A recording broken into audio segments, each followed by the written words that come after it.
Start करेंगे। बिल्कुल sir, बिल्कुल। तो ये डैम है। एक डैम क्यों बनता है? पानी को रोकने के लिए, उसे कंट्रोल करने के लिए। पानी कहाँ से आता है? नदी से। या नदी तो नहीं है, नदी नहीं है, तो ये पानी कहाँ से आ रहा है? Has anybody this question? So, ma'am ने बहुत अच्छा वर्ड बोला, बनी। बनी अब हम गांव में देखते हैं जहाँ हैबिटेशन आ जाता है, विलेज एरिया आ जाता है, तो वो वहाँ पे थोड़ा सा कमर्शियलाइज हो जाता है, कुछ में मंदिर भी होते हैं, तो वो बनी होता है। अब now consider this thing as 100 bunnies together. अब 100 बनीज में से पानी ऐसे ही निकल रहा है जैसे मैम रिजर्वर बोल रही थी। एक बनी में एक छोटा रिजर्वर होता है, and now it consider 100 bunnies का रिजर्वर मिला के यहाँ पे। अब ये खुल जाए तो I will show you Google Maps में। So it acts as let's see, ये सैटेलाइट पे लेते हैं गाइस।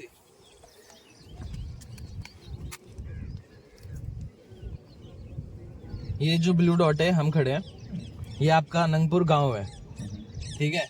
एंड अगर ये 3D ये गूगल अर्थ पे हो पाएगा। सो ये जो गांव का आसपास का जितना भी एरिया है ना, दिस इज नेचुरल एलिवेशन जो 350 मीटर तक जाता है एट मैक्स, एंड मिनिमम पे 150 to 110 is the lowest elevation depression size. So इस सारे एरिया का जो पानी है वो एक एक, जैसे ये बनी बोलते हैं, तो कंसिडर दिस एज अ बनी बनी बनी बनी बनी। ये चैनल से पानी इकट्ठा हो के इसमें आता था, एंड ये जो यहाँ पे अभी जहाँ पे हम अनंतपुर चौक खड़े थे, वो तोड़ा है, उसे काटा है। सो वो नहीं होता तो यहाँ से भी ये ब्लॉक था। So this was the choke point they have created. They have used natural water, natural elevation, natural geography, and obviously quartzite has a property, it's a porous rock. So quartzite has a property of storing water like sponge. So it stores, like it extracts groundwater when it's high capacity, वो bunnies वाले जो valley area में वहाँ से release होता है फिर water. तो ऐसे बहुत सारे क्वार्ट्जाइट्स और बहुत सारी बनीज का मिला के थोड़ा थोड़ा थोड़ा बूंद बूंद से it creates a reservoir. So it obviously it relies on rain, but it's not completely relies on rain. These channels are 24 मतलब 12 मास वाला ये वो पानी बहता है इनमें से, और 12 मास पानी इन सबसे इकट्ठा होता है। तो वो सारा इकट्ठा होकर इस रिजर्वर में आता था, यहाँ पे इकट्ठा करके इन्होंने, like it's a perfect example of hydrological engineering, how they have like 1000 years back controlled water without using anything else. There is no river, and the size is so massive. It's like 12 kilometers from this side and almost 12 kilometers from this side. You can like calculate the area and the depth also. Somewhere 15 meter is the maximum depth at some places. So if you see it from GIS and other elevation map, open access map. So वहाँ से सारा पानी इकट्ठा होके यहाँ के I am. You know the elevation, you know how the water will come and how it occurs. So आ सकते हैं आप लोग, देखेंगे तो आपको अच्छा लगेगा ज़्यादा। Please come. यहाँ से देखिए मैम, वो लोहे का प्लेट दिखेगा आपको। तो इन्होंने ये नहीं कि वो ऐसे ही चला जाएगा, इसलिए ये कंट्रोल्ड वाटर सिस्टम है। उस लोहे को ऊपर करके, अभी ये शायद मॉडर्न है, उधर दूसरा रहा होगा, ऊपर करके यहाँ से पानी रिलीज करके दूसरी तरफ पानी छूटता है। एंड अब यहाँ पे तो ये मैंने आपको अपना आर्कियोलॉजिकल पॉइंट ऑफ व्यू दे दिया कि क्यों है, कैसे है, वाटर मार्वल है, इंजीनियरिंग है। अब विलेज पर्सपेक्टिव से ये बता सकते हैं कि इन बच्चों ने यहाँ पे पानी चलता हुआ देखा है, जो अब आज के लोग हम नहीं देख पाए, तो वो बताएंगे हमारे लाइक कस्टोडियंस।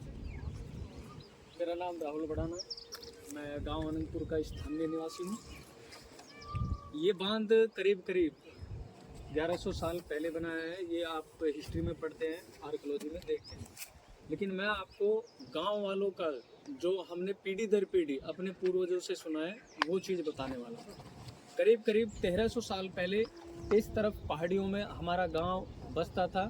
गांव वालों का कहना है कि उस टाइम पे यहाँ पे एक किला था जिसको तोमर वंश ने बनाया था, राजा अनंगपाल तंवर ने बनाया था या तोमर ने बनाया था। मैं क्योंकि गांव वाला दृष्टिकोण आपको बता रहा हूँ, तो हो सकता है कहीं पे हिस्टोरिकल जो डेट्स हैं वो मिसमैच करे, कहीं पे जो शब्द है वो थोड़े अलग हो, तो ये आपको अंडरस्टैंड करना होगा। करीब करीब 1300 साल पहले इस तरफ गांव बसा हुआ था, और उस टाइम पे जो यहाँ पे निवासी रहे थे उनका मानना था कि यहाँ से पानी निकल जाता है।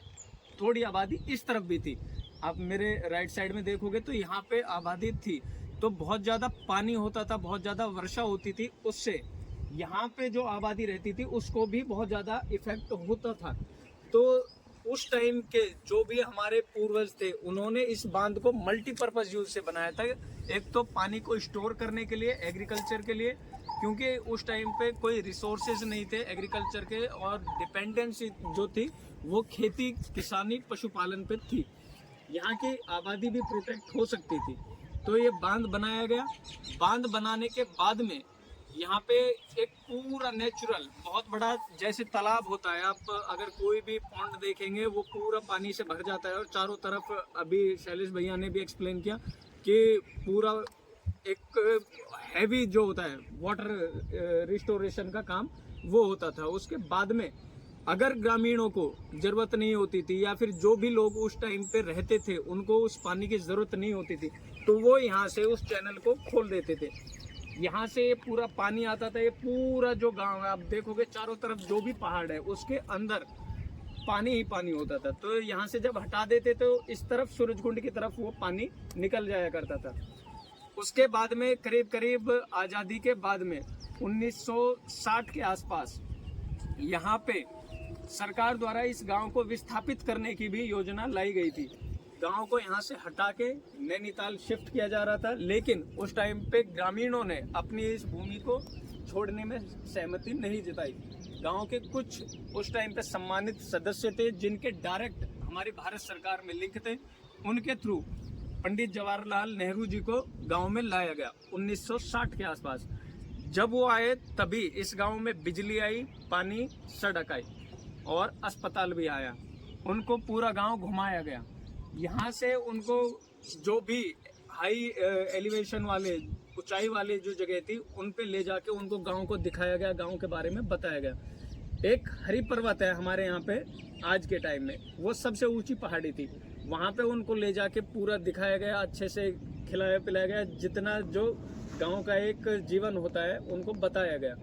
जब उन्होंने वो चीज़ें देखी और उनको वो बहुत अच्छा लगा, तब फिर लास्ट में ग्रामीणों ने उनको बताया कि सरकार हमें यहाँ से विस्थापित करना चाहती है। सरकार से, पंडित जी से ग्रामीणों ने निवेदन किया कि हमारे गांव को आप इधर ही रहने दीजिए, हमें ऐसे ही फलने फूलने दीजिए। तब ये गांव वहाँ पे विस्थापित होने से बचा, ये यहाँ पे ही रहा, क्योंकि ये हमारी धरोहर है, हमारा गांव है, तो हमारे इसके साथ केवल आज के टाइम से नहीं, हजारों साल से, कई सदियों से संबंध है, और हम चाहते हैं हमारी भूमि रहे। हमने इसको प्रोटेक्ट करके रखा है, अरावली को आज तक भी हमने प्रोटेक्ट किए, और जो हमने गलत काम किए हैं वो भी मैं आपको आगे बताऊँ। इस बांध के बाद में अभी करीब करीब पिछले साल आपने सुना होगा कि गांव अनंतपुर को फॉरेस्ट डिपार्टमेंट लाना चाहता है। वो बोलता है कि भाई ये पूरी जो प्रॉपर्टी है ये PLA नोटिफाई है, लेकिन समझने वाली बात है कि गांव करीब करीब 1300 साल से आबाद है और आज तक भी आबाद है। तो हमने इसको कोशिश की है कि हम इसको संग्रह करें और उन चैनल्स को यहाँ पे लिंक नहीं दिया। तो ये जो उनके टूक है, जिसको शैलेश भैया ने अभी बताया कि it's just too late now. Anyways अभी हम ये इसके बारे में ऐसे ही वालों को पता है, it's in records, it's in archive as well, but अब नहीं मिलता है। तो स्ट्रक्चर उसका लॉस्ट हो गया है। There is a structure here. इस पे पहले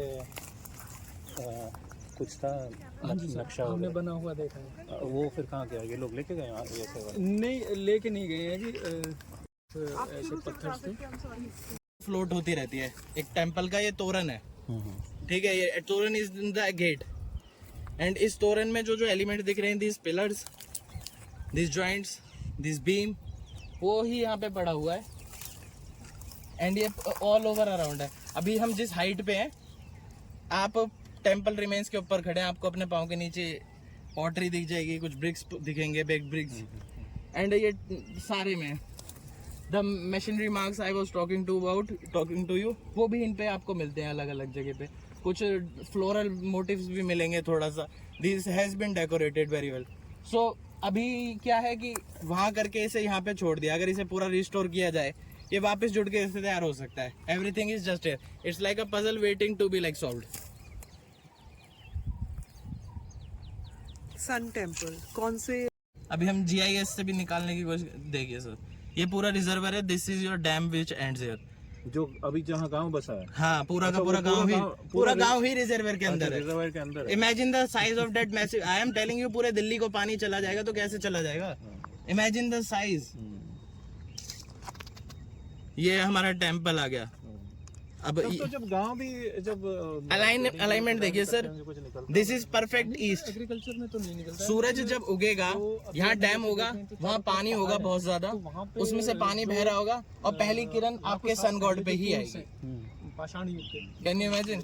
ये एग्जैक्टली ईस्ट फेस करके ही टेम्पल बना है। There is probably other temples in existence. अभी क्या बच रहा है, इसकी वेजिटेशन हम कोशिश कर रहे हैं कि हम फोर्स कर सकें एंट्री करते हुए, ताकि जो भी हमारे रिलेटिव्स हैं, रिश्तेदार हो, उधर ही बैठे। तो अभी क्या है कि हाल के जो दिन में घर बन रहे हैं उनमें ये वरांडा जो है ये खत्म हो चुका है, ये आंगन खत्म हो चुका है। हमारा क्या होता था कॉन्सेप्ट, जब भी हम पहले घर बनाते थे कि जो भी हमारा एरिया है घर